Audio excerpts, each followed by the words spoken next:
So if you grab your local dictionary and you look up the phrase ginormous derpy dumbass, well, you probably won't find two of those words, but you will find me, because when I did the front panel, I filmed it and then I put it all on here and then I deleted it.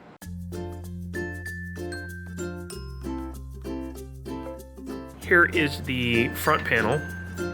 I took it over to my father's house and he used his jigsaw and zipped right through. So it's all cut now. And it's a little bit larger opening than the top panel. But now that both of the holes are done, I wanted to go ahead and film that.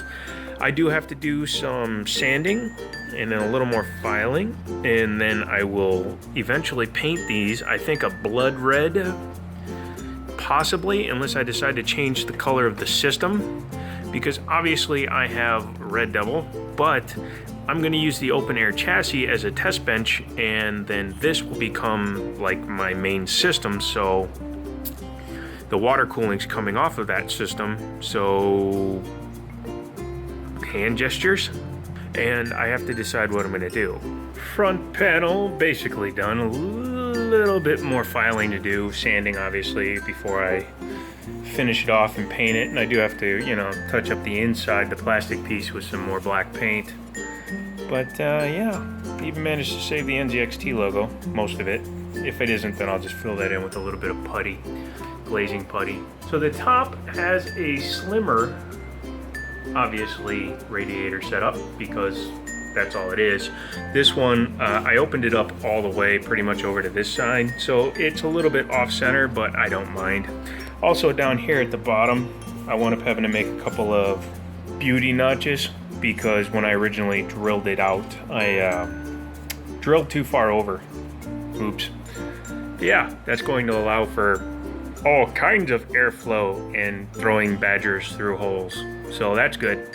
Obviously the back of the case is used for cable management, and normally this whole area was hard drives, but since we eliminated all of the hard drive enclosures and the front where it would be blocking it all to make room for the radiators, eventually all the wiring is going to be coming down basically right here, because the radiator panel is going to be right there. But let me show you what I did to the back panel on a whim in order to facilitate radiator and cable management, as well as access for future maintenance or modifications.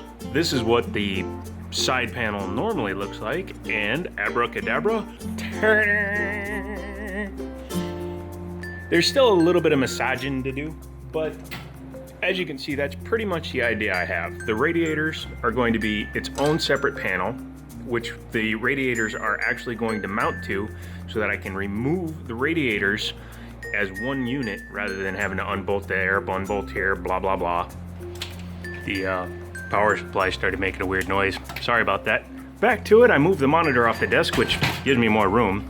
And as I was saying, the regular radiator almost fits in there. Almost. Pretty damn close. But I've also figured out that if I just remove just enough of the edges here and here, I can pull this radiator in just enough to close off that back panel. And again, since I'm going to be closing it off with its own panel that everything mounts to, it should work just fine. This is obviously thinner than what I intend to use, but if you can imagine, you'll have some acrylic holding 3 radiators and bolted on there, and it'll be cut open so that the radiators can breathe, duh, and I think that'll look pretty good. So the next thing to do is get to filing on the sharp edges on this thing, and then I will put it on here and let you see the results when I'm done and stuff ski. You know what I mean, ski. Also on the back, what I've done is I've drilled through after cutting the side panel, and I will be mounting, after I cut the length obviously, these screws, and then I'll use probably just a capture wing nut, something, in order to keep those, keep that secure. And again, that allows me all this room for the radiator. So So one final mod I'm going to do today is I'm actually going to make a cut right there so that I can fold this piece down, because that's going to be all the extra space I need to fit this radiator in. Once that's folded over, it should be perfectly sized and it won't get in the way of the motherboard. So yeah, next thing to do is make that cut. So here's a little bit of a tip for you guys. If you want to bend something, you should do it in sections. Don't do it all at once or try to bend a long section all at once. Make 3 or 4 passes. Take your time. Now this doesn't even have to even be close to perfect, because when it's all said and done, you're never going to see this. But I still want it to be, you know, presentable. Luckily, the design of this has a channel right there, so it's adequate for what I'm doing. So, yay! But just kind of work your way down there, over and over. Look at that, nice and flat. Let's see how that fits now. What we have here is damn near enough. So I was hoping I wouldn't have to, but I guess I have to make a little bit of a cut on this back rail as well. Ah well. I did some work before Project Red Devil broke, and I wanted to get back to it. Now the obvious modification, which I actually talked about in the previous segment, was bending this piece of the motherboard tray back so that it would clear the radiators. And as you can see, there's just enough fitment now for a radiator to fit flush and the side panel to be attached, the modified one, when I get around to cutting up another panel that I have that actually has vents that will work perfectly. So that brings us to today's modifications, or yeah, I started them yesterday or the day before, but today I'm going to show you what I did. And that's the power shroud, or the PSU shroud.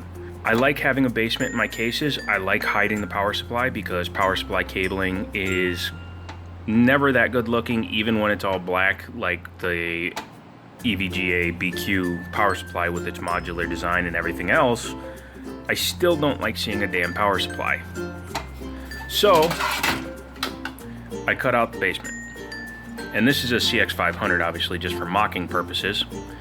Ha ha ha ha, your mother was a toaster. Not that kind of mocking.